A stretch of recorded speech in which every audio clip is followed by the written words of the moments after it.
America. Thank you for joining us tonight. We will be talking about the movie Great Expectations, originally a novel written by the famous Charles Dickens. The story has been adapted into several different formats, including a miniseries and a movie.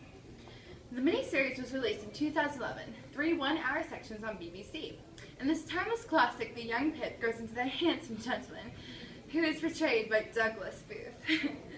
This film is also starring the great, see what I did there? Gillian Anderson as the decayed, frail, heartbroken Miss Havisham.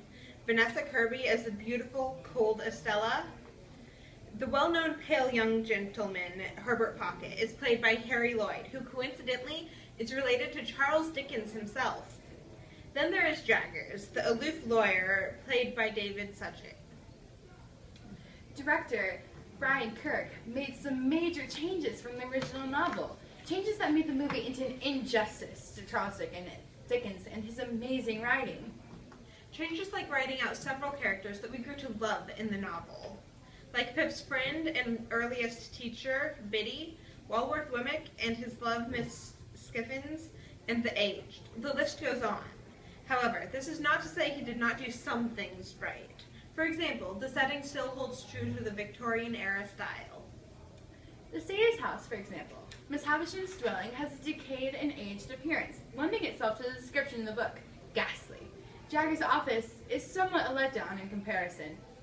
At one time in the book, it gave Pip the creeps, but now it just seems like the cave of an unknown man, a complete mystery. I do find that leaving out Walworth Wemmick was a shame. That part of the character gave him real appeal. Biddy was very important to the reader because she gave both Joe, Pip's brother-in-law, and Pip heartwarming connection and motherly advice, which in the book made them both better men.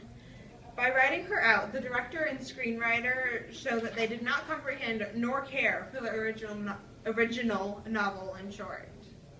With the cursory introduction, Herbert proves himself and his importance in the movie. A punch in the face is no introduction to a noble man who molded the gentleman that Pip becomes. Leaving out his benevolence to Pip as a grown man takes away from Herbert's character entirely, proving once again how little the director cared for the original writing. Miss Havisham's daughter by adoption intrigues Pip from first sight. She is to become a distraction to men. Beautiful, cunning, and heartless. The perfect weapon.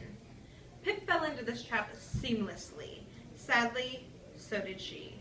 Miss Havisham is saddened when she realizes the cold, heartless monster Estella has become.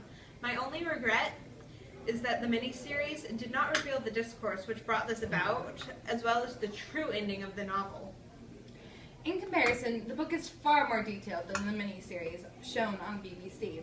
The miniseries expresses how little the screenwriter cared for the great novel. My advice, forget the miniseries and the movie. Sit down in a cozy corner and get a new perspective on life. Thanks for watching.